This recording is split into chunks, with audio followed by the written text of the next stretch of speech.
के जमाने में तुम्हारा जी हमें तो तुरंत निर्णय चाहिए, बस लड़ाई हुई मायके गई, नोटिस पहुंचा दिया तलाक। अब पूछो क्यों तलाक ले रहे हो, तलाक क्यों ले रहे हो?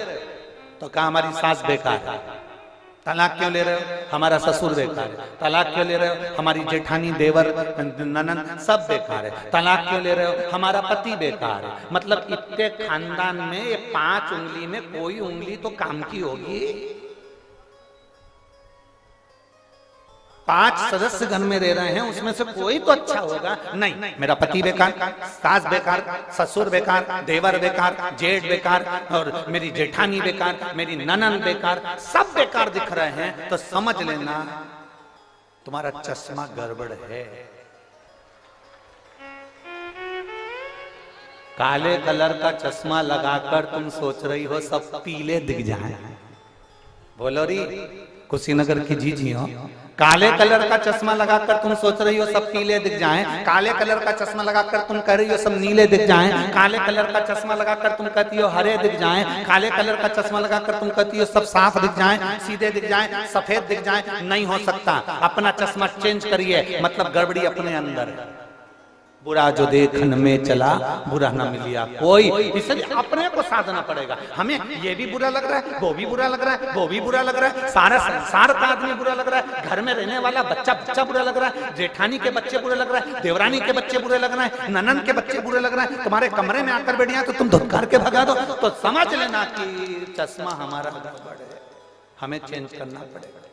चश्मे को नहीं, अपने दिल को, अपने मन को हमें चेंज करना पड़ेगा, तब हमको सब अच्छा नजर आना प्रारंभ। कोई दूसरा नहीं, हमें अपने आप को बदलना पड़ेगा।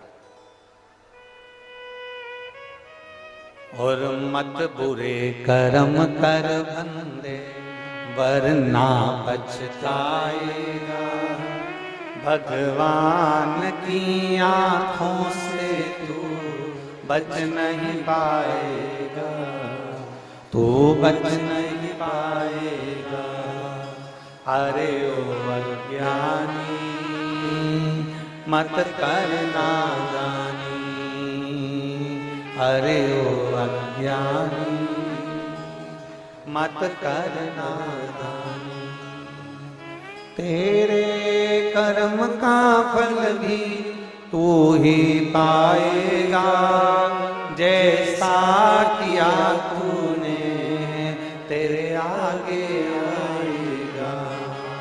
मत बुरे कर्म कर बंदे वरना पछताएगा, भगवान की आंखों से तू बच नहीं पाएगा, तू बच नहीं पाएगा। अगर सास को सब बुरे लग रहे हैं तो आंख का चश्मा गड़बड़ है, बेटे को सब बुरे लग रहे हैं तो चश्मा गड़बड़ है, ससुर को सब बुरे लग रहे हैं तो चश्मा गड़बड़ है, और आपको सब बुरे लग रहे हैं तो चश्मा गड़बड़ है। चश्मे से मतलब है कि हमारा मन कुछ गड़बड़ है, हमारा दिल कुछ गड़बड़ है।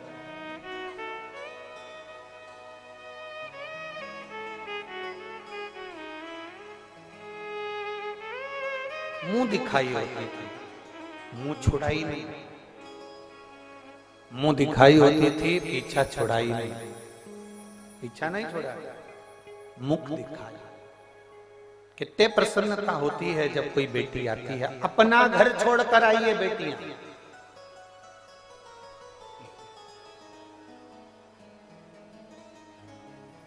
घर में रहने वाली सासुओं को एक बात समझ लेना चाहिए जरा अच्छे से।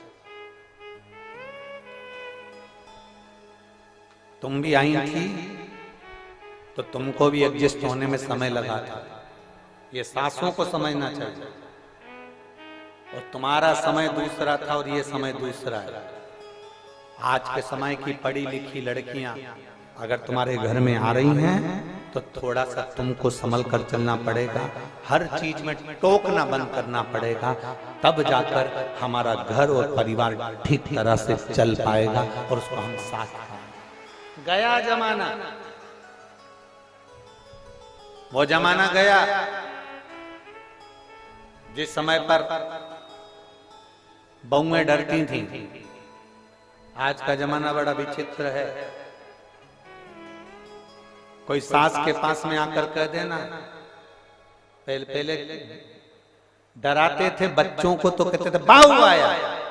आज के जमाने में सास को डराना हो तो कहते बहू आई, डर जा, कुत्ते में डर जा।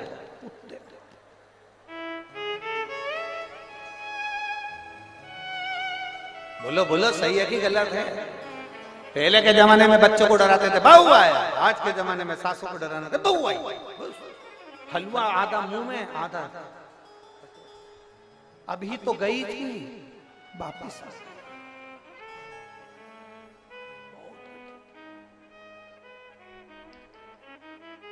अब मेरा निवेदन मेरी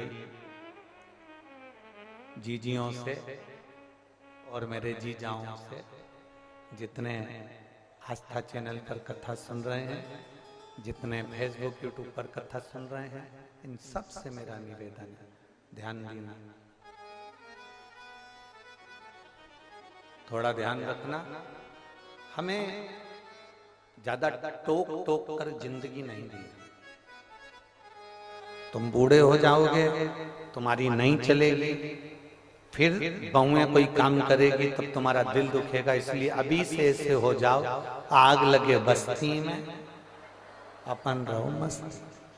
टाइम पे अपने लिए चाय आ रही है, टाइम पे अपने लिए भोजन आ रहा है, समय पर सब काम हो रहा है, अच्छे से अपनी जिंदगी चल रही है। ज्यादा किसी को रोका टोकी करना उत्तमता नहीं है। हाँ, थोड़ा बहुत बोलो, मना नहीं, पर अधिकता में नहीं, जिससे हमारा घर हमारा परिवार टूटे ना। ऐसे शब्दों का संबोधन ना किया, ऐसे शब्दों का संबोधन ना करा।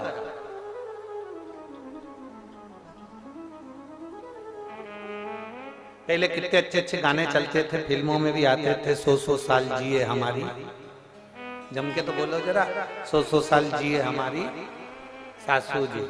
आज के जमाने में तो प्रार्थना करके जाती हैं बेटियां, हम जाएं उससे पहले मर जाएं हमारी सासू। कितना विचित्र समय, कितना विचित्र। अरे पहले और अब में कितना अंतर आ गया, तो सोचो, विचारो।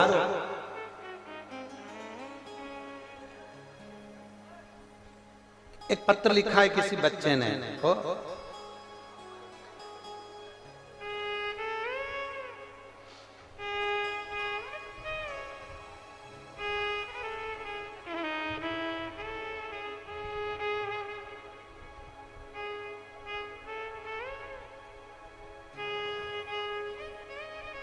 इसको और लिखने के लिए कोई कागज नहीं मिला, टिश्यू पेपर पे लिख के भेजा।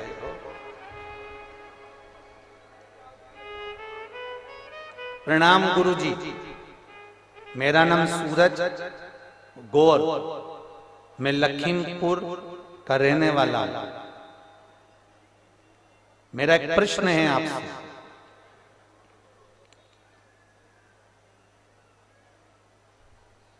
भगवान शंकर मंदिर में, शिवालय में ही रहते हैं, बाहर क्यों नहीं निकलते? पकड़ ला, कुशीनगर घुमा दे, उसमें क्या टेंशन? ये कोई प्रश्न है? कहां बैठा है ये सूरज? चांद को भी पकड़ ला मेरे बेटा। प्रणाम गुरुजी, मेरा नाम सूरज गौर, मैं लखीमपुर का रहने वाला हूँ। मेरा एक प्रश्न है कि भगवान शंकर मंदिर में, शिवालय में ही रहते हैं, बाहर क्यों नहीं आते? प्रणाम गुरुजी। अब ऐसा भयंकर प्रश्न करके प्रणाम करे तो क्या करे?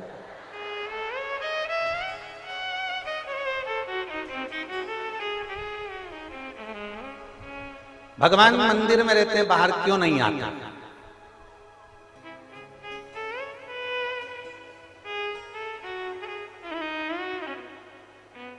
जब तक भगवान मंदिर के अंदर हैं, तुम बाहर हो, अपने आप को भाग्यशाली समझना। सूरज गौर, अपने आप को भाग्यशाली समझना कि भगवान मंदिर में है और तुम बाहर हो।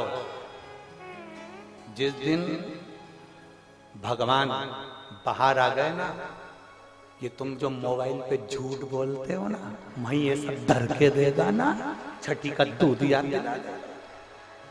जरा सा किसी के साथ बेईमानी करोगे ना, मैं चट्ट से देगा ना, 2 मिनट बेईमानी नहीं कर पाओगे। जरा सा कहीं गलत खा पी लिया, मैं दोचा ना, कुछ गलत नहीं कर पाओगे। इसलिए उनको मंदिर में रहने दे, बाहर मत आने दे, नहीं तो तुनी पड़ जाएगा। बोलो री जी सही बात है कि गलत है? वो मंदिर के अंदर है इसलिए तुम बाहर झूठ बोल लेते हो, वो मंदिर के अंदर है इसलिए तुम बाहर पाप कर लेते हो, वो मंदिर के अंदर है इसलिए तुम बाहर छल कर लेते हो, वो मंदिर के अंदर है इसलिए तुम बाहर कपट कर लेते हो, वो मंदिर के अंदर है इसलिए तुम बाहर बेईमानी कर लेते हो, वो मंदिर के अंदर है इसलिए तुम चोरी भी कर लेते हो। अगर वो मंदिर से बाहर निकल गया तो तुम्हारी जिंदगी सही नहीं, वो दोच के सही। जैसे बच्चा जब तक अकेला पढ़ता है एकदम फुल एंजॉय के साथ पढ़ता है, पढ़ गया, सो गया, खाता पीता पढ़ रहा है, और मम्मी के सामने पढ़ के बता, मम्मी दो रख के बोल ए फोर एप्पल, मैं भी तकलीफ बोला, फिर मारा। बच्चा स्वतंत्र है, तब तक वो अच्छे से घूम रहा है, पढ़ रहा है, खा रहा है, पी रहा है, पढ़ते पढ़ते सब एंजॉय कर रहा है। पर मम्मी के सामने, पापा के सामने बैठ गया पढ़ने के लिए, फिर मम्मी पापा के सामने कोई हरकत करेगा क्या? जम के बोलो रही कुशीनगर की जी करेगा? मम्मी पापा के सामने बच्चा कोई हरकत नहीं कर सकता, अकेला रहेगा तो हरकत कर सकता है। उसी तरह शंकर हमारे माँ बाप हैं, अगर वो बाहर आ गए तो हम कोई हरकत नहीं कर सकते।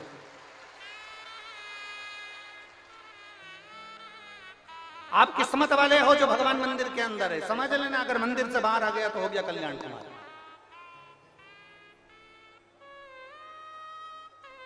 अब तुम रोज मंदिर जाया करो, लोटा भर जल चढ़ा के, सूरज चांद, सूरज गौर लखीमपुर, तुम रोज भगवान को मंदिर में जल चढ़ाने जाया करो तो धन्यवाद देकर आना। धन्यवाद, तुम यहीं रहना प्लीज, बाहर मत निकल प्लीज, क्योंकि मैं झूठ नहीं बोल पाऊंगा, मैं कपट नहीं कर पाऊंगा, मैं बेईमानी नहीं कर पाऊंगा, मैं छल नहीं कर पाऊंगा। और सूरज, एक बात और कहना चाहूंगा, भगवान ऐसी कोई जगह नहीं है जहां मेरा भोलेनाथ नहीं है। कंकर कंकर में शंकर, कंकर कंकर में शंकर है, वो सब दूर है, सब हम उसको मानते हैं कि मंदिर के अंदर है, केवल तुम्हारे लिए मंदिर के अंदर है कि तुम अच्छे से अपनी जिंदगी जी लो।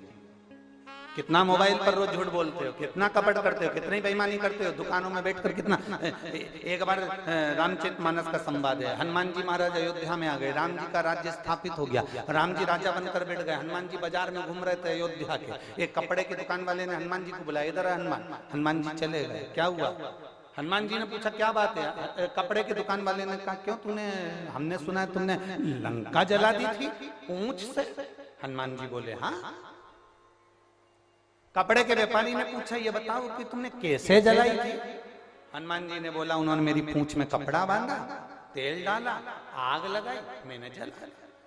फिर दूसरा आ गया, जलाई कैसे थी? हनुमान जी ने कहा पूंछ में कपड़ा बांधा, तेल डाला, आग लगाई, जला। फिर तीसरा आ गया, तुमने लंका जलाई कैसे? 4-6 दिन तक 8 दिन तक हनुमान जी के प्राण खा गए, ऐसे ही बोलते रहे लंका कैसे जलाई। हनुमान जी बोले पूंछ में उन्होंने कपड़ा बांधा, तेल डाला, आग लगाई। फिर हनुमान जी से पूछा लंका कैसे जलाई? हनुमान जी ने बोला अब तो मेरी पूंछ में आग लगा के बताओ, मैं जला के बताता हूं। अब सारे कपड़े वालों ने मिलकर हनुमान जी की पूंछ में कपड़ा बांधा, तेल डाला, आग लगाई तो हनुमान जी सब कपड़े की दुकान में घुस गए, सब में लगाया।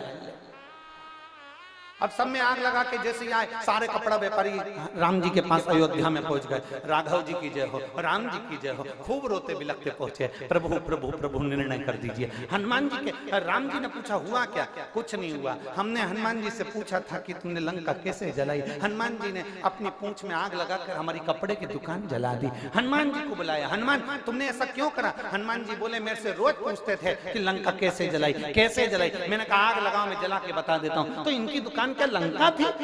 हनुमान जी बोले लंका से कम नहीं थी, 1 रुपए की चीज 10 रुपए में बेचते थे, इसलिए लंका से कम नहीं थी, आग लगा दी।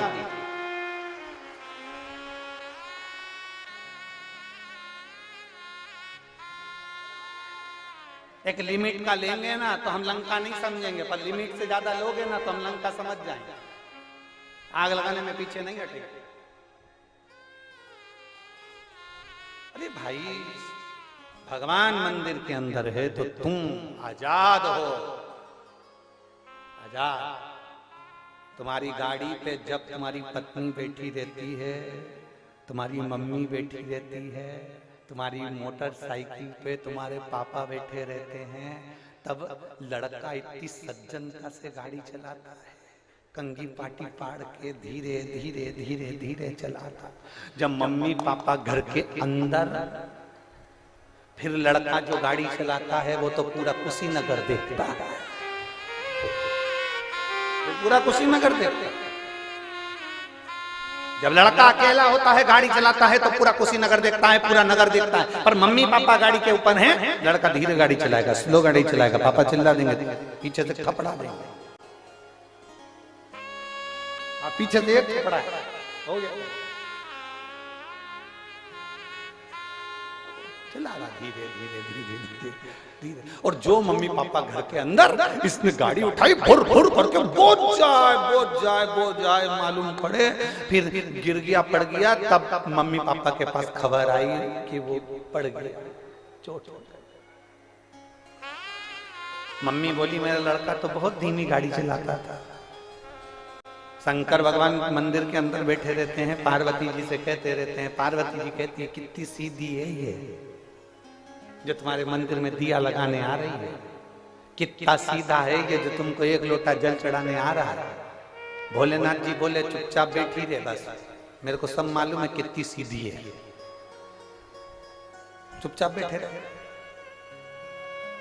कितने प्रेम से एक लोटा जल चढ़ाता है, 4 महीने हो गए चढ़ाते चढ़ाते, तुम इसकी सुन क्यों नहीं रहे? शंकर भगवान बोले पार्वती आंख बंद करके बैठी रहे, मेरे को मालूम है कब इसको क्या देना है। अभी 4 महीने हुए हैं, अभी लोटा भर के जल चढ़ा रही है, अगर मैं अभी के अभी दे दूंगा तो परसों के दिन से आएगी नहीं, बैठे रहे।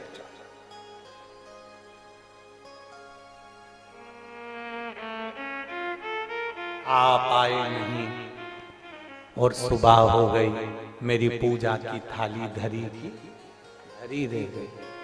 क्यों नहीं आते? किससे लिए नहीं आते?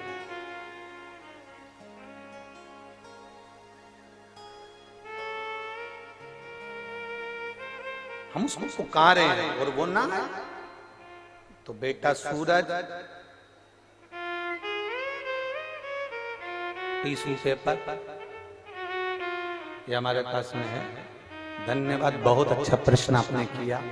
और सारे कुशीनगर वालों के लिए ये प्रश्न नहीं, पूरे भारत और विश्व वालों के लिए प्रश्न का उत्तर है कि परमात्मा मंदिर के अंदर रहता है तो हम हमारे कर्म करते रहते हैं। वो तो हर जगह पर है और हमारे कर्मों को नजरअंदाज करता रहता है।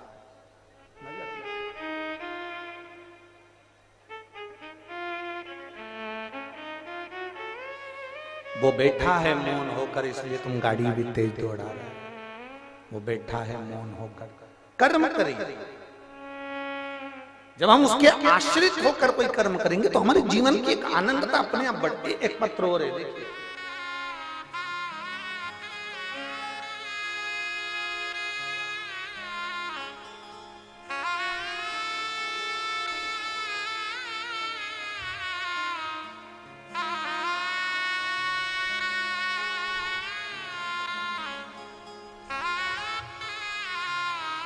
मैं गीता देवी, पति का नाम श्री नागेश्वर तिवारी, गोरखपुर की निवासी हूँ। कहीं बैठी हूँ गीता देवी तो हाथ हिला सकती हूँ।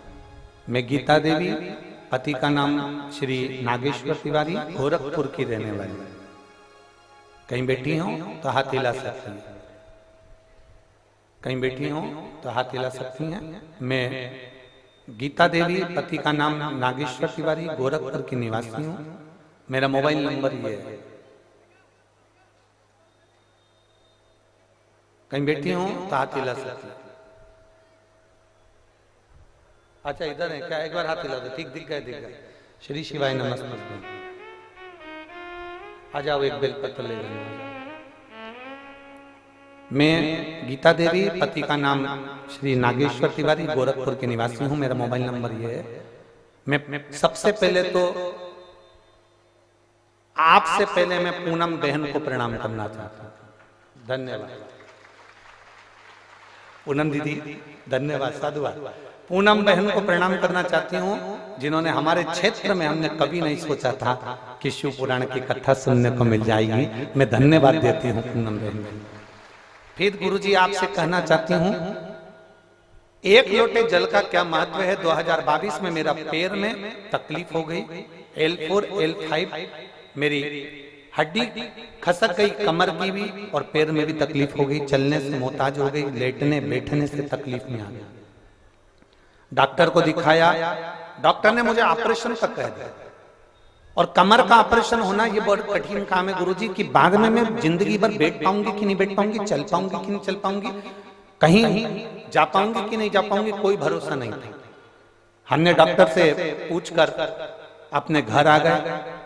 मेरी जेठानी ने आपके बारे में मुझे बताया और आस्था चैनल पर कथा सुनना प्रारंभ करा। फिर मेरी बेटी रोज मुझे शिवजी के मंदिर ले जाती और जल चढ़वाती। एक बेलपत्र लेकर आते हम, वो बेलपत्र खाती, जल पूरे शरीर पर लगाते और आचमन भी करते। गुरुदेव धीरे धीरे थोड़ा सा आराम लगा, पर पूरा आराम नहीं लगता। आपने एक बुधवार की अष्टमी का एक उपाय बताया था और एक चतुर्थी का उपाय बताया था और एक सोमवार की अष्टमी का मूंग और गुड़ का उपाय बताया था, जो मैंने करा। करने के बाद में 2023 में आप कहते हो ना कि रुद्राक्ष महोत्सव में कथा सुनने का कितना महत्व है। मेरी शरीर से बन नहीं रहा था तो भी मैं 2023 के रुद्राक्ष उत्सव में सीहोर गई और कुबेरेश्वर धाम पर वहां बैठकर मैंने शिव महापुराण की कथा सुनी। गुरुदेव नीचे बैठने का मना तो भी हम लोग वहां बैठकर कथा सुने और वास्तव में वो कंकर शंकर की धरा है। वहां एक बार अगर कोई शिव पुराण की कथा सुन लेता है तो उसकी मनोकामना पूर्ण होती ही है। वो ऐसी पवित्र धरा। गुरुदेव हमने वहां बैठकर कथा सुनी, वहां से रुद्राक्ष लाए, उस रुद्राक्ष को तांबे के कलश में गलाए, उसका पानी शिव जी को चढ़ाकर कुंदकेश्वर महादेव के नाम से पीना प्रारंभ करा। और बाबा की कृपा से जब हम दूसरी बार लखनऊ में डॉक्टर को दिखाने के लिए गए तो मेरा एक्सरे हुआ। उस एक्सरे में डॉक्टर ने कहा तुम पूर्ण तरह से ठीक हो गई हो, तुम्हारा शरीर वापस काम करने लगा है और कमर भी काम कर रही है। मैं साधुवाद देता हूं।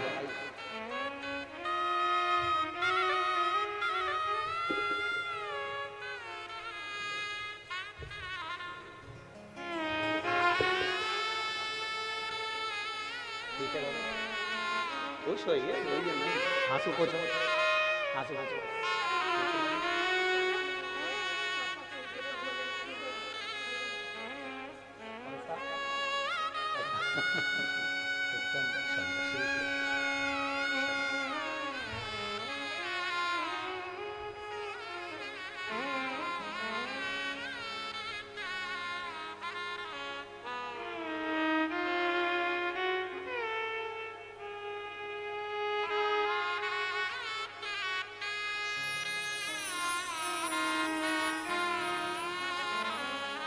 एक अच्छी लाइन लिखी है, महाकाल करते हैं, ना हो उदास तू मेरे लाल, मैं तेरे साथ हूं, सामने नहीं तेरे आस पास हूं, पलकों को बंद कर और दिल से याद कर, मैं कोई और नहीं तेरा विश्वास हूं, मैं महाकाल हूं।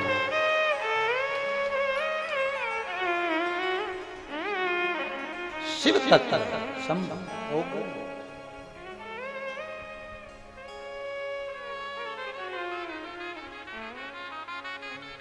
इसको पढ़ के मुझे हमको झारखंड की एक लाइन याद आ गई, वो जो उसने पत्थर में लिख के दी थी, मैं तेरा लाल,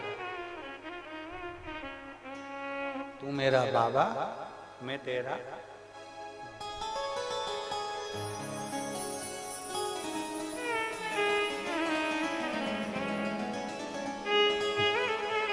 रिश्ता तेरा मेरा सबसे है प्यार। खड़े नहीं होना है, खड़े नहीं होना, केवल वो तो हम ऐसा ही स्मरण।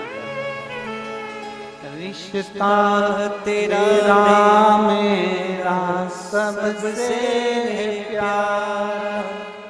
आप भी बोलिए, रिश्ता तेरा मेरा सबसे प्यारा, तू मैं हूँ तेरा लाला, मैं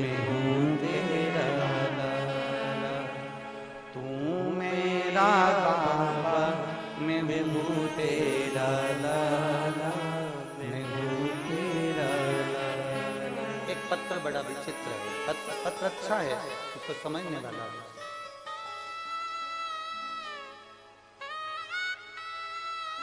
मेरा नाम सीता शर्मा है, मैं जिला गोपालगंज की रहने वाली हूँ। मेरा नंबर ये है, मोबाइल नंबर। सीता शर्मा गोपालगंज से आई हैं, कहीं बैठी हूँ तो हाथ हिला सकती हैं। मेरा नाम सीता शर्मा है, मैं जिला गोपालगंज की रहने वाली हूँ, कहीं बैठी हैं आप ही हैं, ऐसा हाथ हिला। आ जाओ, एक बेलपत्र ले जाना। मेरा नाम सीता शर्मा है, मैं जिला गोपालगंज की रहने वाली हूँ, मेरा मोबाइल नंबर है। गुरुदेव, मैं एक लोटे जल का क्या वर्णन करूं, मेरे पेट में बहुत दर्द होने के कारणवश हमने डॉक्टर को दिखाया। जब डॉक्टर ने चेक किया तो पता चला कि मेरे बच्चेदानी में गठान है, और गठान भी इतनी बड़ी है कि उसका ऑपरेशन होना जरूरी है। डॉक्टर ने जल्द ही ऑपरेशन का बोला। मेरे घर वाले चिंता में पड़ गए। गुरुदेव, मेरा 3 बच्चे हैं और 5 साल पहले मेरे पति हार्ट अटैक के कारण नहीं रहे। मैं अकेली मेरे बच्चों के लिए हूं और बच्चे मेरे लिए। गुरुदेव, बहुत परेशान हूं। एक बच्चा तो बहुत छोटा है और डॉक्टर कह रहे हैं कि ये गठान कोई साधारण सी नहीं है, इसका ऑपरेशन होगा और जांच के लिए जाएगी। इतना हमारे पास में धन भी नहीं। गुरुदेव, हम किससे कहें, कौन और कहें ऑपरेशन करा भी लें और गठान चली भी जाए और बीमारी आ भी जाए तो संभालेगा कौन? बच्चे छोटे छोटे हैं। गुरुदेव, अब मैं किसके आगे कहूं? हम जिस डॉक्टर के यहाँ दिखाने गए, उसी के कंपाउंडर ने, उसी के बाहर बैठे हुए एक व्यक्ति ने कहा, जी आप एक काम करो, टीवी पर कथा आती है, हम लोग मोबाइल पर सुनते हैं, आप उस महाराज को तो सुनो एक बार। हमने पहली बार आस्था चैनल पर आपको सुना। गुरुदेव, आपके कहने से जल चढ़ाना प्रारंभ करा, बाबा से विनती करना प्रारंभ करी। जल चढ़ाते, बेलपत्र खाते। हम 1 महीने तक हॉस्पिटल नहीं गए, केवल रोते रहे, अपने बच्चों को देखते रहे और ऑपरेशन की तैयारी के लिए पैसा जुटाते रहे। जब हमने जल पीना प्रारंभ करा, बेलपत्र खाना प्रारंभ करा और बाबा से विनती करी, 1 महीने बाद जब हम ऑपरेशन के लिए डॉक्टर को दिखाने के लिए वापस पहुंचे और हमारी जांच वापस चालू हुई, गुरुदेव, हमारे आंख के आंसू ना रुके। डॉक्टर ने कहा, तुम्हारे पेट में कोई गठान नहीं है। गठान कहां चली गई मालूम ही नहीं पड़ा। मैं बाबा को नमन करने के लिए आया। रिश्ता तेरा मेरा सबसे प्यारा, रिश्ता तेरा मेरा सबसे है प्यारा। तू मेरा बाबा, मैं हूँ तेरा लाला, मैं हूँ तेरा लाला। तू मेरा बाबा, मैं हूँ तेरा लाला, मैं हूँ तेरा लाला। ज्यादा परेशान अब तो ठीक है ना बेटा? तो मत अच्छे खुश जाओ, अच्छे बिल्कुल खुश हुआ करो। ठीक है, जो होना है भाग्य का, वो तो बाबा ने लिखा हुआ। ठीक है, अब तो ठीक हो गई ना? बच्चों को देखो, अरे तू मेरा बाबा, मैं हूँ तेरा लाला, मैं हूँ तेरा लाला। इस पत्र में इस बहन ने एक लाइन लिखी, गुरुजी, मेरे पति तो चले गए 5 साल पहले, मेरे छोटे छोटे बच्चों को कौन रखता, कौन संभालता? पर शिव पर छोड़, शंकर पर सब छोड़। मेरी बहनों, फिर कहूंगा, ये शिव पुराण की कथा केवल शिव पुराण की कथा नहीं। इसको केवल हल्के में मत लेना। जो कुशीनगर के लोग भक्त जो आ गए, उन्होंने तो इस औषधि को ले लिया। जो आ गए उन्होंने तो बाबा से झोली भर ली, पर जो कथा के मंडप तक भी नहीं पहुंच पाए, वो बाद में सोचेंगे कि हमारे कुशीनगर में कथा हुई थी और हम नहीं जा पाए। बाद में समझ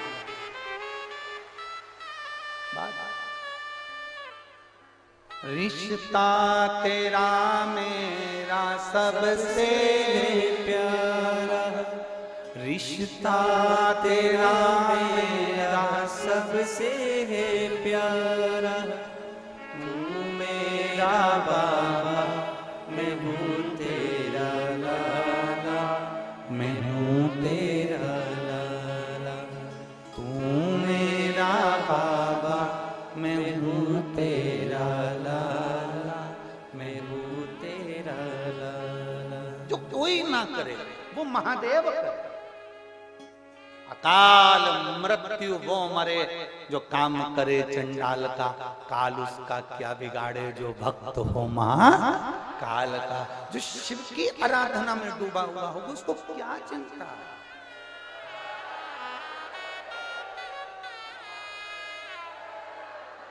जो शंकर की आराधना में डूबा उसको क्या चिंता करना भाई, उसको क्या चिंता। बोल बम का नारा है बाबा, हम उसके आश्रित हो गए, हम उसके भरोसे। हम कहेंगे इतना सभी दुख आपकी जिंदगी में आए ना, आप लोटा भरकर शिव के मंदिर जाओ, जाओ शिव के मंदिर। कई लोग कहते हैं दुख आए तब मंदिर जाओ, ना ना ना। कोरोना का वैक्सीन लगवा लो, कोरोना से बचे रहो।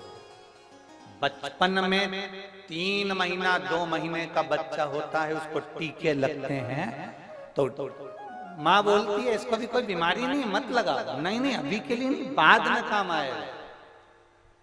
अभी टीका लग गया तो बाद में काम आएगा, अभी वैक्सीन लग गई तो बाद में काम आएगा। उसी तरह तुम अभी से अगर शंकर के मंदिर में 1 लोटा जल चढ़ाना प्रारंभ करोगे तो बाद तक काम आएगा। अभी ठीक है, अपनी जगह पर है, बाद तक काम आएगा, आज नहीं।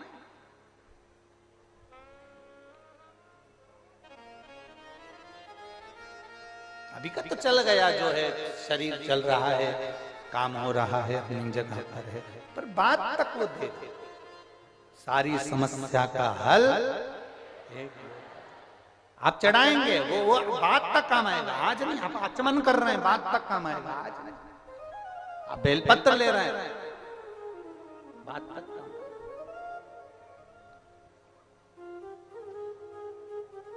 और मेरी जीजियों, रोज बेलपत्र आप नहीं खा सकते तो रोज बेलपत्र शिव जी की लेकर आते हो, उसको सुखा लो। शंकर जी पे चढ़ी हुई बेलपत्र उठाकर सुखा लो, सूख जाए जब चूड़ा बना लो। चूड़ा बनाने के बाद में, क्योंकि सादी बेलपत्र कोई कोई खाता है तो मुंह में छार छार हो जाता है, किसी किसी के खाने में छाले पड़ जाते हैं कि हमसे नहीं खाते बन रहा, मत खाओ, उसका चूड़ा बना के रखो।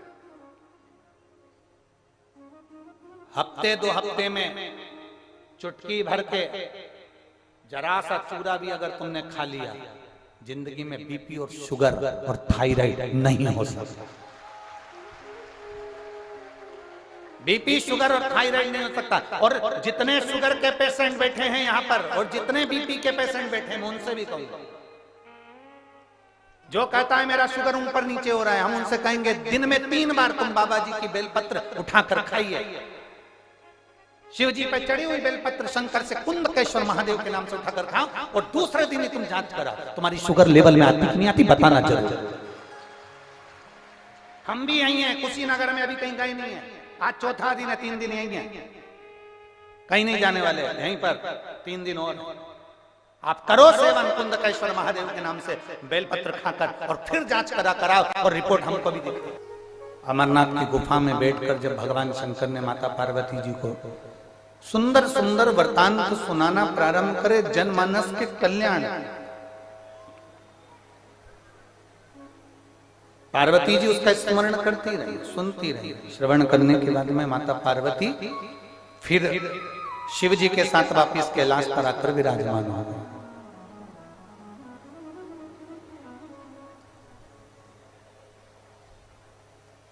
कुछ समय बड़े आनंद के साथ में कैलाश पर निकलता है, और देवाधिदेव महादेव कैलाश पर से जाकर एकांत का निवास करने के लिए जाते हैं।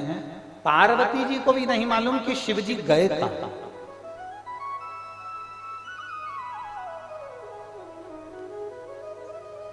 कभी कभी ऐसा योग लग जाता है, कभी कभी ऐसा क्रम हो जाता है, कभी कभी ऐसा योग संजोग बैठ जाता है कि कभी कभी हमारे चित्त में ऐसा भाव उत्पन्न हो जाता है, कहीं एकांत में जाकर बैठ जाएं और भगवान की अविरल कथा का लाभ लें, कहीं एकांत में जाकर बैठ जाएं शिव भक्ति का लाभ लें, कहीं एकांत में जाकर बैठ जाएं भगवान शंकर को एक लोटा जल समर्पित करें, कहीं एकांत में जाकर बैठ जाएं और श्री शिवाय नमस्तुभ्यम का जाप करें। ये हमारे भीतर उमंगता में उत्पन्न होता है।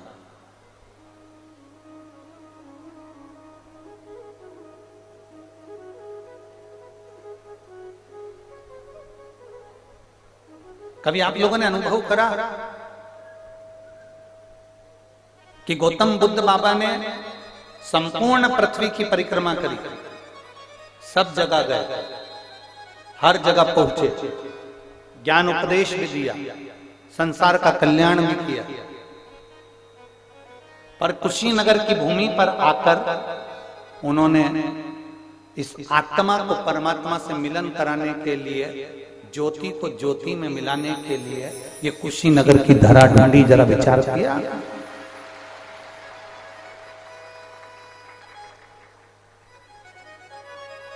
मतलब कुछ तो इस भूमि पर होगा ऐसा, कुछ तो वो कहते हैं ना कि वो चुंबक जो होती है ना, वो लोहे को खींच लेते।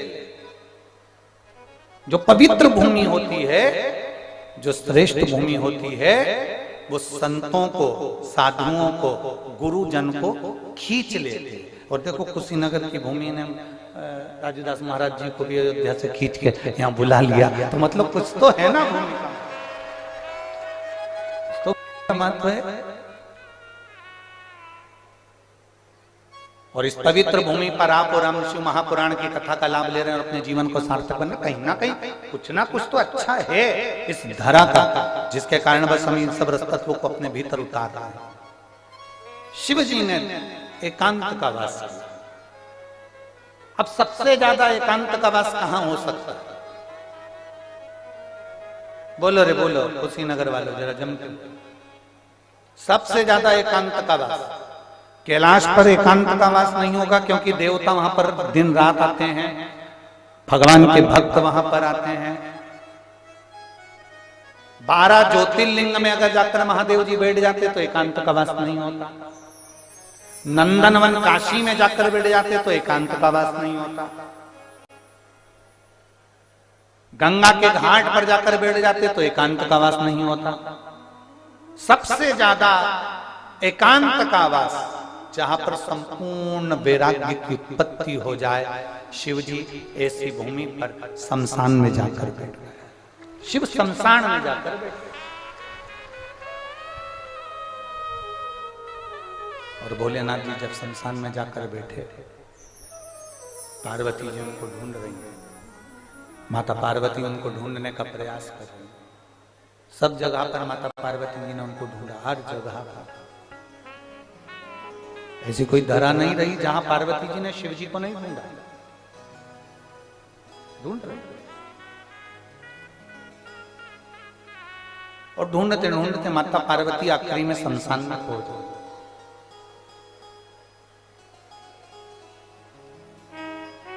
और शमशान में बैठी पार्वती जी शिव जी का पूजन कर रहे। समझने वाला विषय है, शमशान में जाने के बाद तंबाकू खाने का विषय नहीं है ये। दुनिया के कई लोग मुर्दा जलाने के लिए जाते हैं, शमशान जाते हैं, अंतिम संस्कार करने जाते हैं। घर के लोग अंतिम संस्कार करते रहते हैं, बाकी के सब तंबाकू मल मल के फटके लगा के खाते रहते हैं। कुछ लोग कुर्सी पर टेबल पर बैठ जाते हैं शमशान के अंदर, और जमीन पर उन्होंने आसन लगाया और ठाह के लगाने बैठ जाते हैं ना। पार्वती मैया शिव जी को ढूंढते ढूंढते शमशान में पहुंच जाते हैं और शमशान में बैठकर भगवान शंकर को रिझाने का प्रयास करती हैं, भगवान शंकर को मनाने का प्रयास करती हैं। जब हम शिव को ढूंढेंगे तो शिव मिलेगा ही निश्चित है। हम ढूंढने का प्रयास ही नहीं करेंगे तो महादेव कैसे मिलेगा?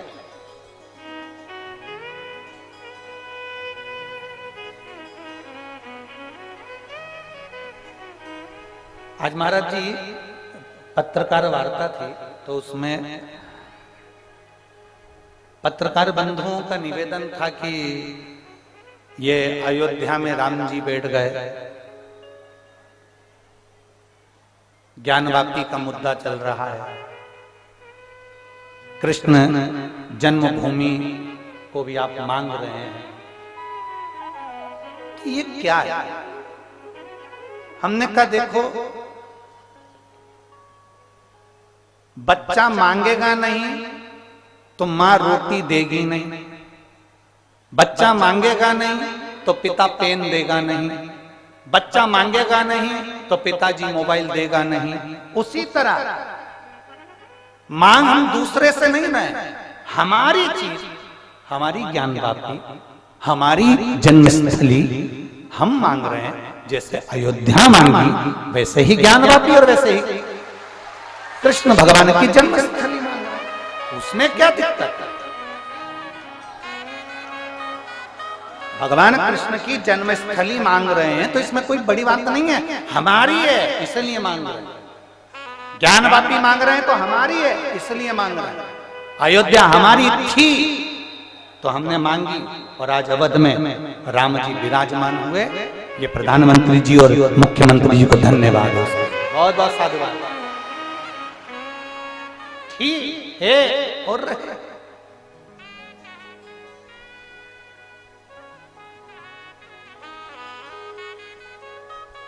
अपना मांगने में कोई विषय नहीं। पार्वती जी शमशान में बैठकर भगवान शंकर की आराधना कर रही हैं, मतलब पार्वती जी किसी दूसरे से नहीं मांग रही है, भगवान शिव से मांग रही है। अपनों से अपना ही मांगा जाता है।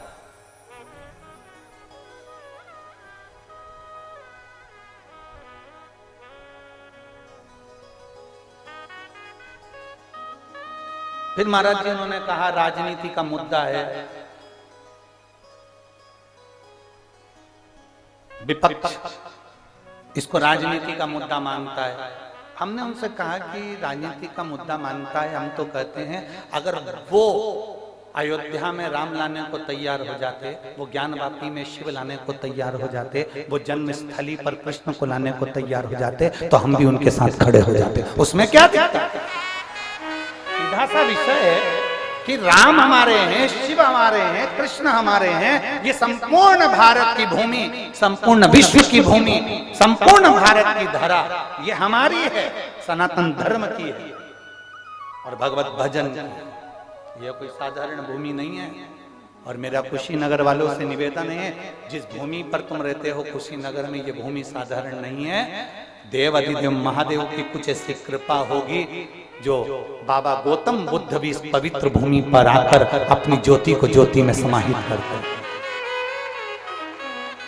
ये साधारण भूमि नहीं हो सकती। बोल बम का नारा है।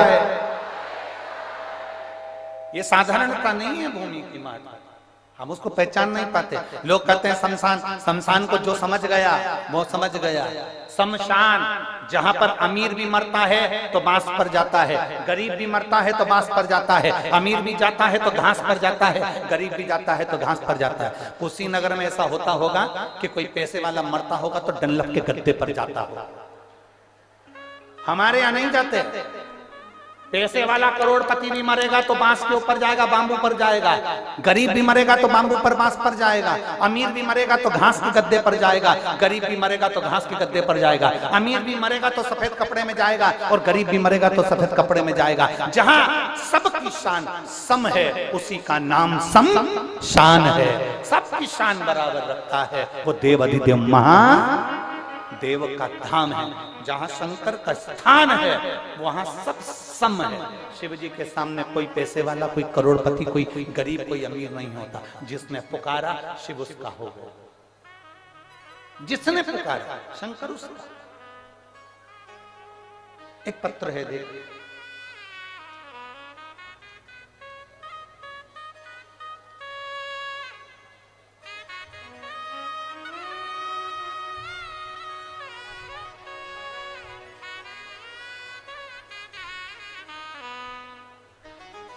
मैं बासमती देवी, पति का नाम रामचंद्र कुशवाहा, मैं पंजाब पटियाला से आई हूं। आप ही हैं?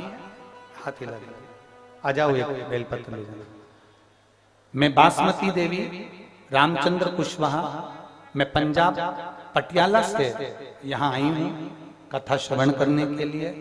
मैंने बाबा से निवेदन करा था कि मेरे पति ठीक होंगे तो मैं तुरंत जिस दिन मेरी रिपोर्ट सही आ जाएगी मैं उसी दिन कथा सुनने के लिए चली जाऊंगी।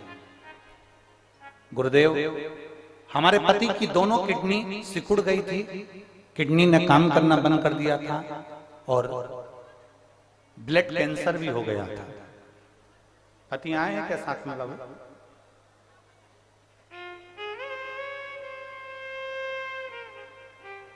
किडनी सिकुड़ गई थी, किडनियों ने काम करना, दोनों किडनियों ने बंद कर दिया था, ब्लड कैंसर भी हो गया था। कोई भी डॉक्टर, कोई भी जितनी जगह दिखाया तो उन्होंने एक ही बात कही थी, ये कुछ ही महीने के मेहमान, क्योंकि इनकी किडनी ने भी काम करना बंद कर दिया और ब्लड कैंसर भी हो गया। अब ये बचना मुश्किल है और कुछ ही महीने के मेहमान। हम उनको इलाज कराने के लिए पीजीआई चंडीगढ़ के हॉस्पिटल लेकर गए और पीजीआई में ले जाकर उनको भर्ती कराया, दिखाया तो वहां के डॉक्टर ने भी कह दिया कि अब इनके पास में समय नहीं है और इनका ब्लड कैंसर भी फैल चुका है और इनकी किडनियों ने काम करना बंद कर दिया। ऑपरेशन कराते हो तो भी हल्का है और ना कराओगे तो भी जल्दी। तब एक डॉक्टर ने कहा इनका ऑपरेशन करा लो, हो सकता है थोड़ा बहुत अंतर आ जाए पर पूरा नहीं आ सकता। हम उनको अपने घर लेकर आ गए और आपकी कथा हम उनको सुनाने लगे और हम भी सुनने लगे। शिव जी से प्रार्थना करते, एक लोटा जल शिव जी को चढ़ाते, वो लेकर आते, उनको पिलाते। एक बेलपत्री हम शंकर पर चढ़ाकर कुंदकेश्वर महादेव का नाम लेकर आते और उनको खिला देते।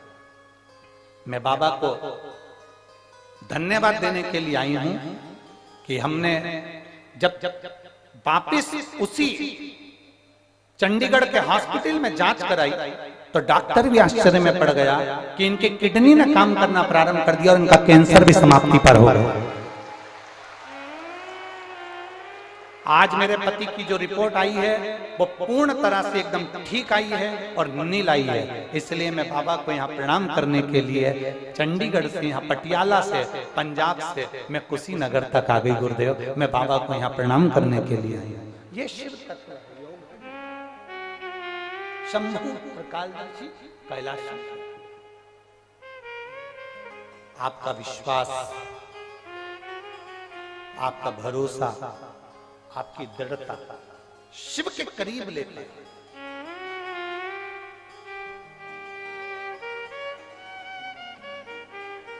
जहां शंकर बैठते हैं, जहां शिव बैठते हैं, जहां शंकर की आराधना होती है, जहां शिव की आराधना होती है, वो भूमि साधारण नहीं होती है, भले वो शमशान क्यों ना, भले वो शमशान क्यों। मेरे ओघड़दानी शमशान में बैठे हैं, माता पार्वती जी उनकी सेवा में लगी हुई है। पार्वती जी उनकी पूजन कर रही हैं, पार्वती जी उनकी आराधना कर रही हैं, पार्वती जी उन पे जल चढ़ा रही हैं, उनको बेलपत्र चढ़ा रही हैं, समर्पित कर रही हैं, उनकी आराधना में डूबी। शिव जी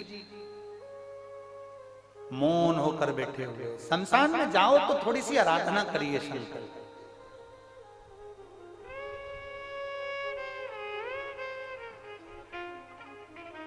शमशान में जाकर ठिठोली नहीं करना, शमशान में जाकर हमें हंसना नहीं है, शमशान में जाकर हमें कोई किसी के ऊपर ठाका नहीं लगाना।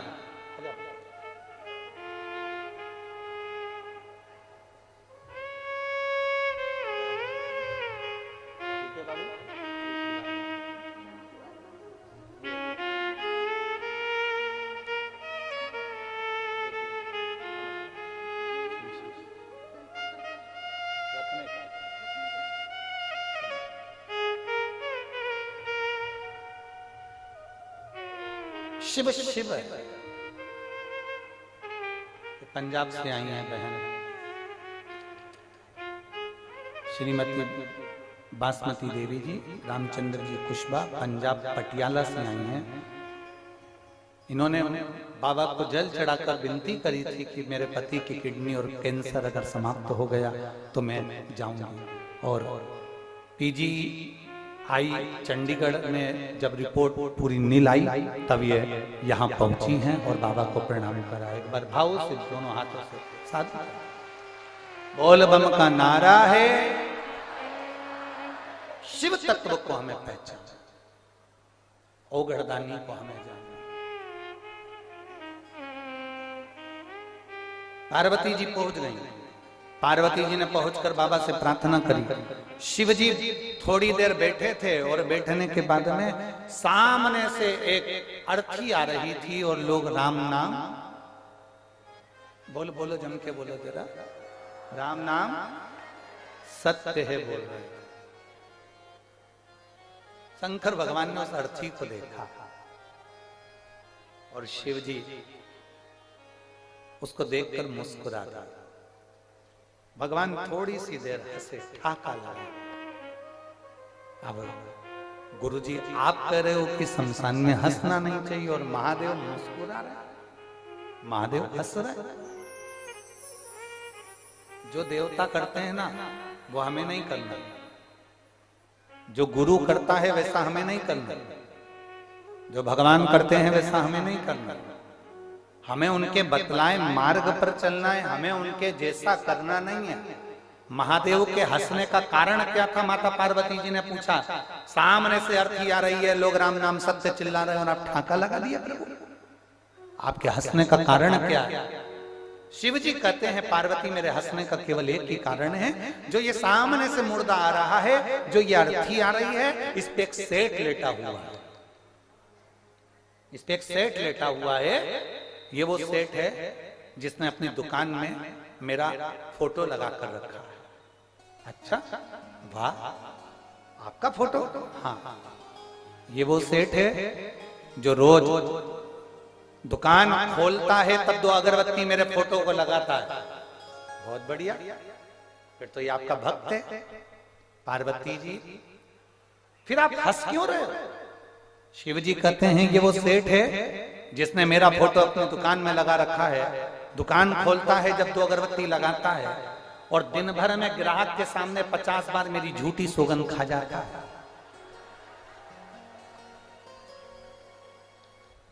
अब बताओ, शंकर जी हंसे नहीं तो क्या क्या?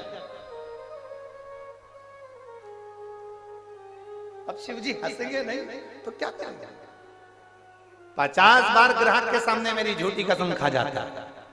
प्रभु कुछ भी हो, अगरबत्ती तो लगाता है। शिव जी ने कहा उसी अगरबत्ती का तो पुण्य देने के लिए गया था।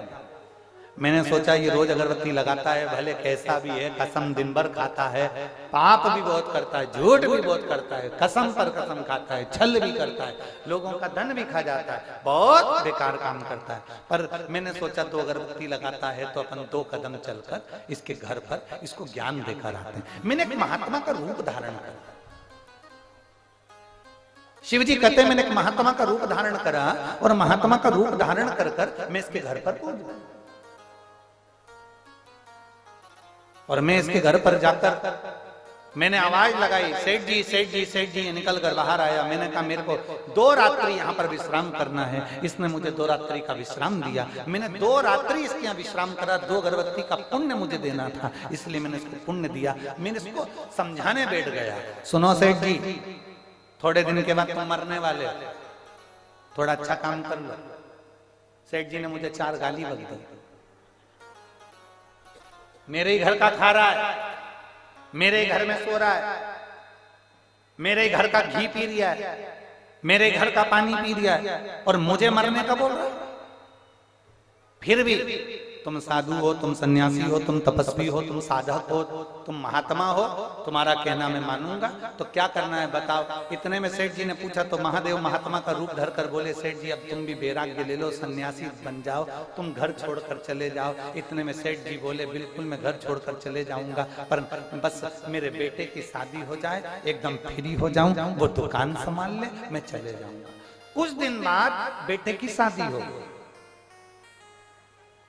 शंकर भगवान बोले पार्वती से मैं फिर इसके घर पहुंच गया और मैंने कहा सेठ जी बेटे की शादी हो गई, अब तो चलो।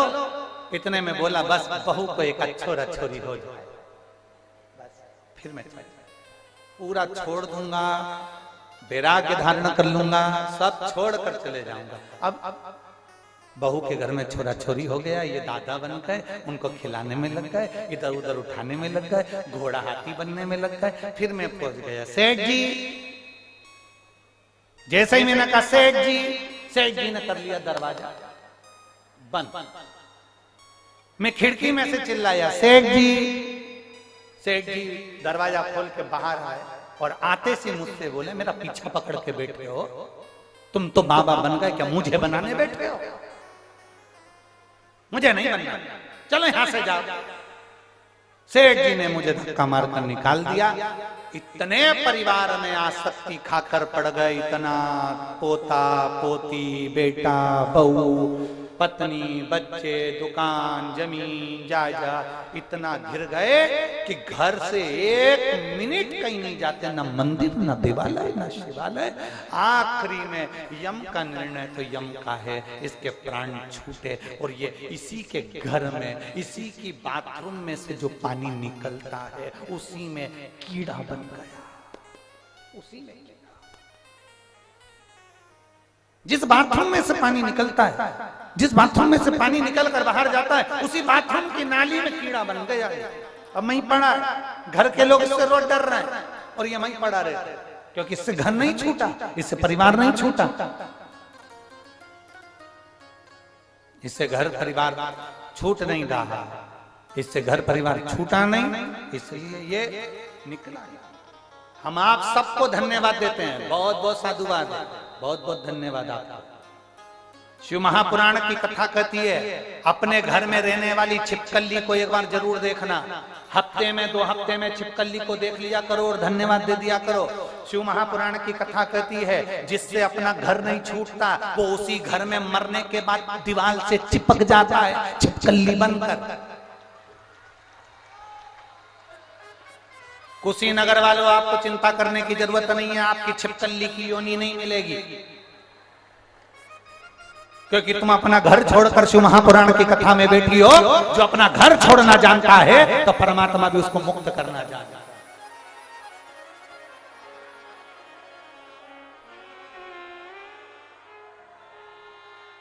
अब कोई ऐसा घर नहीं छूट रहा, घर नहीं छूट रहा, घर नहीं छूट रहा, अब मत छोड़। बाद में बाथरूम में जो पानी बाहर निकलता है वहां पर जो कीड़े दिख रहे होंगे, उन कीड़ों को पहचान जाना, उनसे भी नहीं छूटा था, आज तक नाली में पड़े, छूटे ही नहीं। अपना घर छोड़कर, परिवार छोड़कर, कुटुंब छोड़कर 5 दिन 7 दिन 2 दिन आप शिव महापुराण की कथा में आकर बैठे हो, परमात्मा के भरोसे पर बैठे, उसके विश्वास पर बैठे। कार दिलाओगे तो बच्चा बेचकर खा जाएगा, पर यदि बच्चों को आप और हमने संस्कार दे दिए तो ये पक्का है कि बच्चा कारों की लाइन अपने दरवाजे पर लगा ले। अगर श्रेष्ठ संस्कार हमने अपने बच्चों को दिए हैं तो कार ढेर सारी आ जाएगी, और यदि हमने बच्चों को संस्कार नहीं दिए तो कार तो हम देकर जा रहे हैं, अगर हम संस्कार नहीं दे रहे तो वो कार देना हमारा बेकार है।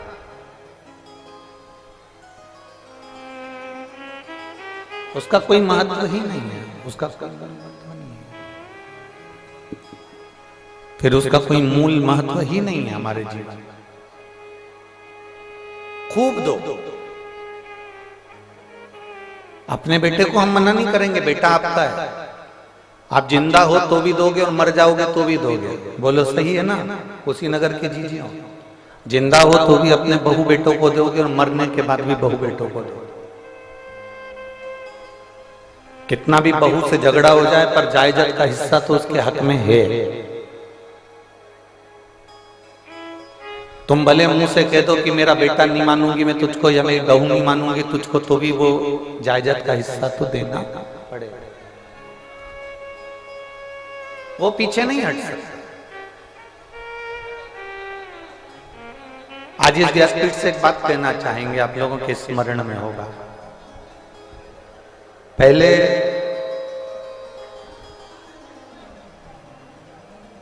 मुंह दिखाई होती थी शादी के बाद। अब इधर उत्तर प्रदेश में होती कि नहीं होती वो हमको नहीं। अब मुंह दिखाई होती थी तो उसमें कोई सोने की रकम देता है, कोई पायल देता है, कोई बिछुड़ी देता है, कोई चेन दे देता है, कोई अंगूठी दे देता है, कोई कोई सामान दे देता है, कोई कुछ सामग्री, कोई कुछ सामग्री मुंह दिखाई में दे देता है। इधर होती है कि नहीं होती है? जम के बोलो जरा। होती है। पहले के समय में मुंह दिखाई होती थी, मतलब बहू का मुख देखने के लिए भी मोहल्ले की माताएं आती थी। सही है ना जी?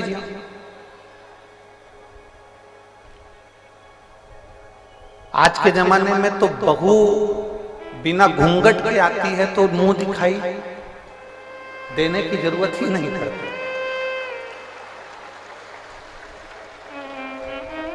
आज के जमाने में मुंह दिखाई नहीं लगती।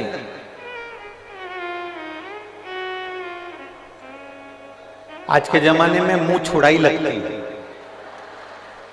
मुंह छुड़ाई से मतलब कोई ऐसी आ गई हमारे घर में कि इतना क्लेश मचा दिया, इतना क्लेश मचा दिया, इतना क्लेश मचा दिया कि 6 महीने में 1 साल 2 साल में उससे पीछा छुड़ाने के लिए जमीन बेचना पड़ी और 1 लाख 2 लाख 10 लाख देकर उससे मुंह छुड़ाना।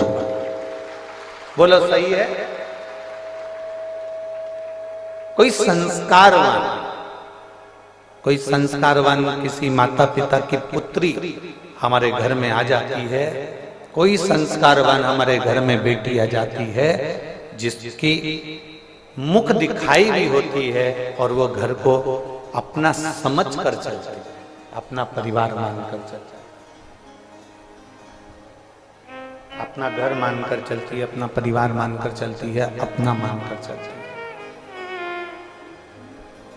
पर कोई ऐसी आ जाती है कि वो अपने घर को घर नहीं मानती। केवल उसको एक ही मतलब रहता है, मेरा पति मेरा है, मेरे बच्चे मेरे हैं, मेरा मायका मेरा है, बाकी का कुछ भी ससुराल में मेरा नहीं। ससुराल में मेरा कुछ भी नहीं है। मेरा पति मेरा है, मेरे बच्चे मेरे हैं, और मेरा पति जो कमा रहा है, नौकरी कर रहा है, वो नौकरी का धन मेरा है, सब कुछ मेरा है। मायके वाले मेरे हैं, मेरे पिताजी मेरे हैं, मेरी माँ मेरी है, मेरी बहन मेरी है, मेरा भाई मेरा है, मेरी भाभी मेरी है। पर पति का जो पक्ष है, ससुराल का जो पक्ष है, वो मेरा है। किसी किसी को ऐसा महसूस होता, किसी किसी। पर आप लोगों से एक बात कहना चाहेंगे, पार्वती मैया जब विवाह कर कर वापिस आई हैं, विवाह कर कर जब पार्वती मैया कैलाश धाम पर पहुंची हैं, भगवान शंकर के साथ में कैलाश के धाम पर माता पार्वती जी जब पहुंची हैं, कैलाश धाम पर जब माता पार्वती जी पहुंची,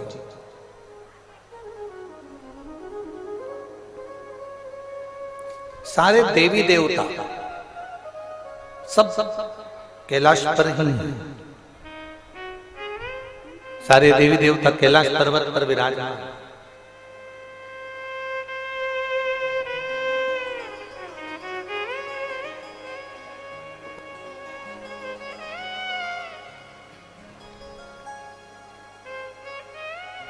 सारे देवताओं ने मिलकर देवाधिदेव महादेव से कहा, अब हम जा रहे हैं, आपका विवाह हो गया, आपका पाणी ग्रहण संस्कार हो गया, अब हम जा रहे हैं।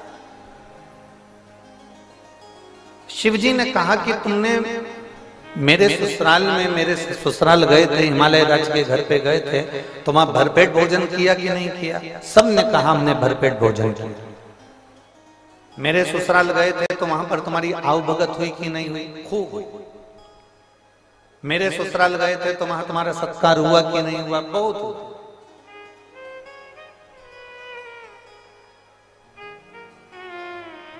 अब शिव जी ने देवऋषि नारद से कहा कि सब जा रहे हैं, मेरा फर्ज बनता है कि इनको भेजने से पहले कुछ खिला दूं, पर मेरे कैलाश पर है क्या खिलाने के? मेरे कैलाश पर कुछ भी नहीं है खिलाने के। आज भी कैलाश पर्वत की अगर आप यात्रा करने जाएंगे तो नीचे सब कुछ मिल सकता है, पर कैलाश पर कुछ भी नहीं मिलता। मेरे कैलाश पर है क्या मैं जो इनको दूं? तब पार्वती जी बोली, स्वामी आप चिंता मत करो। मैं जब मेरे मायके से चली थी ना, तो मेरी माँ ने एक बांस की टोकनी में पीले कपड़े से बांधकर आटा की पूड़ी रखकर दी है।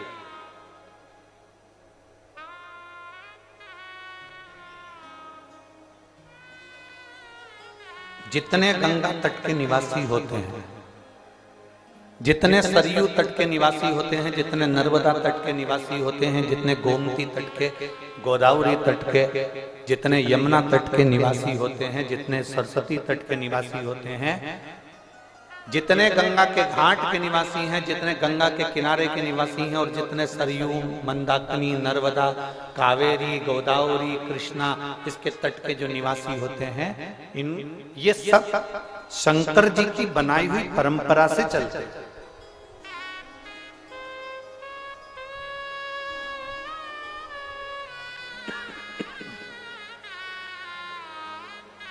ये शिव जी की बनाई हुई परंपरा से चलते हैं।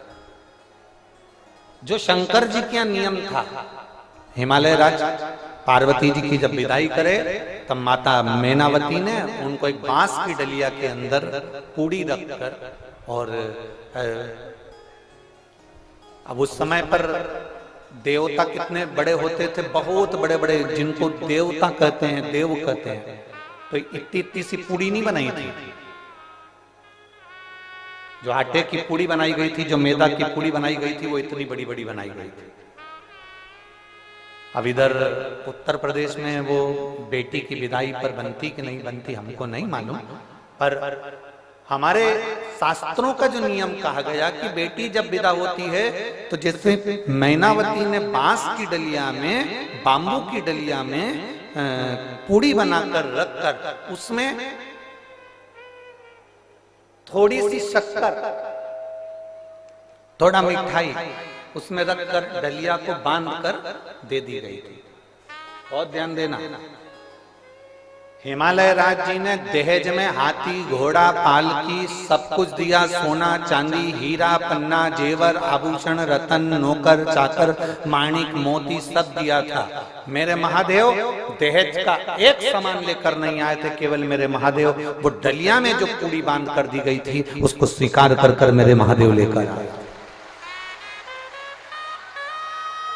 आज के जमाने में लोग फ्रिज के चक्कर में, गाड़ी के चक्कर में, बंगले के चक्कर में, जमीन के चक्कर में, अलमारी, सोफा सेट, पलंग के चक्कर में, ड्रेसिंग टेबल के चक्कर में, और डिनर टेबल के चक्कर में जो डलिया होती है पूड़ी की, जो मैदे की पूड़ी बनाई जाती है, जो बांस की डलिया में रखकर बनाकर जो दी जाती है, दुनिया का सामान लोग लेकर आना पसंद करते हैं, पर वो डलिया को वहीं छोड़ आते हैं। शिव महापुराण की कथा कहती है महादेव सब कुछ छोड़ आए, पर वो मैदे की जो पूड़ी थी, आटे की जो पूड़ी थी, उसकी जो डलिया थी, उसको लेकर आए। उस पूड़ी को जब सारे देवताओं को दिया गया, तो देवताओं ने उस पूड़ी को जब खाया, तो वो एकदम फीकी थी, उसमें ना नमक था ना शक्कर थी। आप क्या बनती है? जम के बोलो जरा, किस किस क्या बनती है? जरा हाथ उठाओ तो बेटी विदा होती है तो देते हैं। सब क्या बनती है? रखो रखो, उसमें ना शक्कर है ना नमक है, फीकी पूड़ी, फीकी। अब जो देवताओं को दिया गया, अब देवताओं को दिया गया, तो देवताओं ने जो कई लोग हमारे सनातन धर्म पर उंगली उठाते हैं। दुनिया के कई लोग हमारे हिंदू धर्म पर उंगली उठाते हैं। तुम्हारे सनातन धर्म में ये नए नए नियम है, पूड़ी दे दी, फीकी दे दी, नमक डाला नहीं, शक्कर डाली नहीं, डलिया में बांध कर दे दी, पीले कपड़े के कंकु के छापे लगा कर दे दी। बताओ, ऐसा पीला कपड़ा कर दे दिया, ऐसा दे दिया। ये दुनिया के लोग सनातन धर्म पर उंगली उठाते हैं, और उंगली उठाने वाला कोई दूसरा नहीं होता, सब अपने ही होते। जो अपने ही अपने धर्म पर उंगली उठा दे।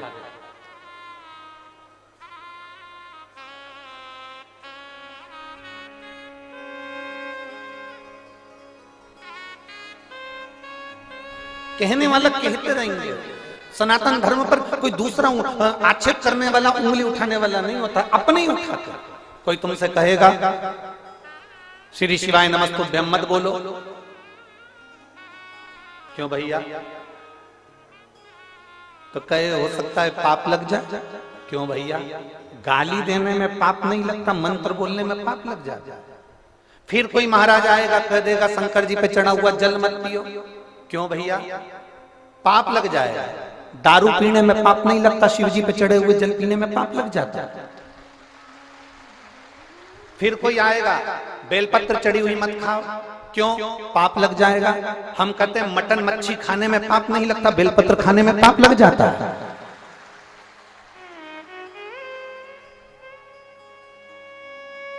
कोई दूसरा आक्षेप करने वाला नहीं मिलेगा, दूसरे नहीं मिलेंगे, अपने ही मिलेंगे जो अपने ही धर्म को नीचे दिखाने का प्रयास करें। अपने ही मिलेंगे जो अपने धर्म को नीचे की ओर ले जाने का प्रयास करेंगे, कोई दूसरा नहीं। हमारे यहाँ मैदे की पूड़ी बनकर आई है, और जो शिव ने बना दिया नियम वो आज तक चले आ रहा है, आज तक। और ये मैदे की पूड़ी का या आटे की पूड़ी का ये दलिया देने का ये नियम आज का नहीं है, ये हमारे यहाँ पुराने समय का, बहुत पुराने समय का। कहाँ? तो कहते हैं ये सतयुग के समय का है, जब माता पार्वती और शिव जी का विवाह हुआ था, उस समय पर ये दलिया दी गई थी, जो आज तक जी जा रही है, आज तक दी जा रही है। अब वो पूड़ी कैसी है? जम के बोलो जरा। ठीक ठीक। देवताओं ने जो पूड़ी खाई तो सबने तुरंत खबर करी भगवान भोलेनाथ जी के पास में, ये पूड़ी तो फीकी है, फीकी।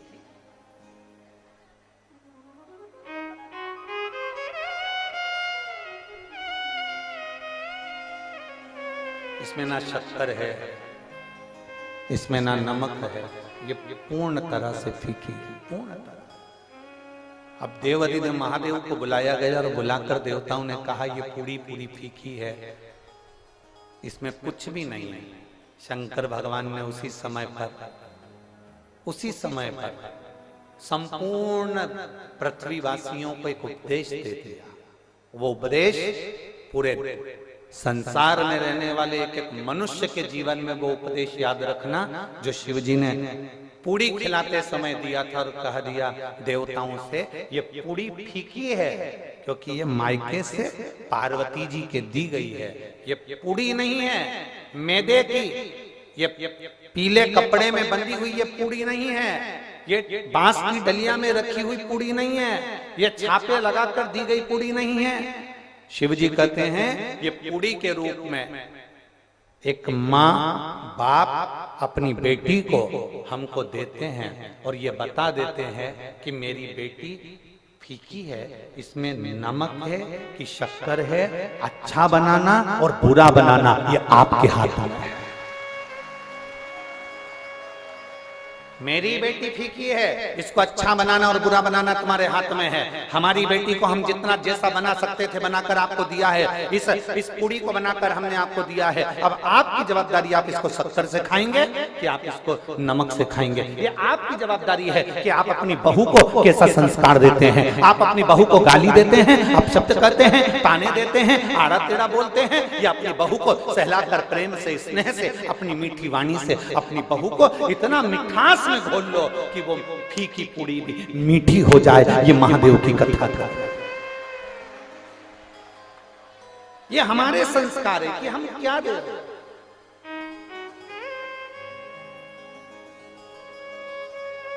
ये हमारे संस्कार है कि हम क्या प्रदान कर रहे हैं।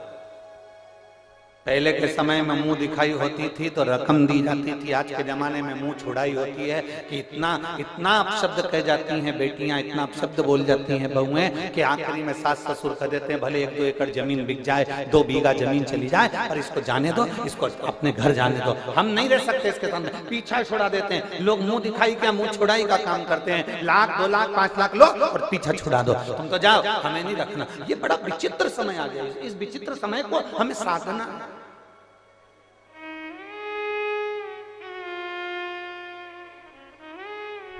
इस विचित्र समय को हमें साथ कर चलना।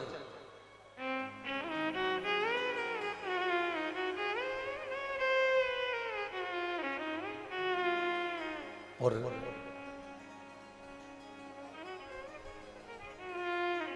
जिसने विचित्र समय को साध लिया, जिसने इस समय को साध लिया, वो संपूर्ण जीवन को साध लेता है, संपूर्ण जीवन।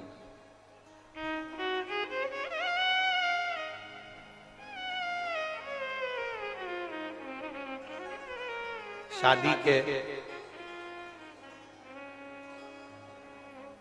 4 साल, कितने वर्ष, जम के बोलो जरा, जम के। शादी के 4 वर्ष अपनी बेटी को, अपने बेटे को सिखाकर भेजना।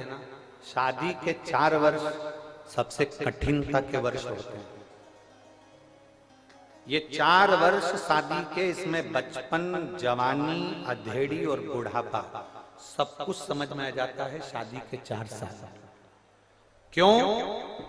अपने घर को छोड़कर तुम दूसरे घर में जाती हो, वहां के घर में तुम सेटल होना, उसमें एडजस्ट होना बड़ा कठिन है। मेरी जीजियों, जिसके पांव की हड्डी टूट जाती है ना, बोलो, किसी किसी के पांव की हड्डी टूटी होगी तो उस हड्डी की जगह पर उसमें एक लोहे की, स्टील की राड लगा दी जाती है। बोलो सही है कि गलत है? हड्डी की जगह पर एक दूसरी स्टील की, लोहे की राड लगा दी जाती है, कापर की राड लगा दी जाती है। शरीर वही है, पर वो हड्डी की जगह पर दूसरी कोई हड्डी आकर, वो दूसरी स्टील की राड जो लगाई गई है, स्टील की जो डंडी लगाई गई है, उसको एडजस्ट होने में, उसको रमने में डॉक्टर भी कहते हैं 4-6 महीने लगेंगे। उसको सही एडजस्ट होने में 4 महीना लग जाता है। दांत लगवाओ तो उसको एडजस्ट होने में, जम के बोलो जरा, 4 महीना लग जाता है।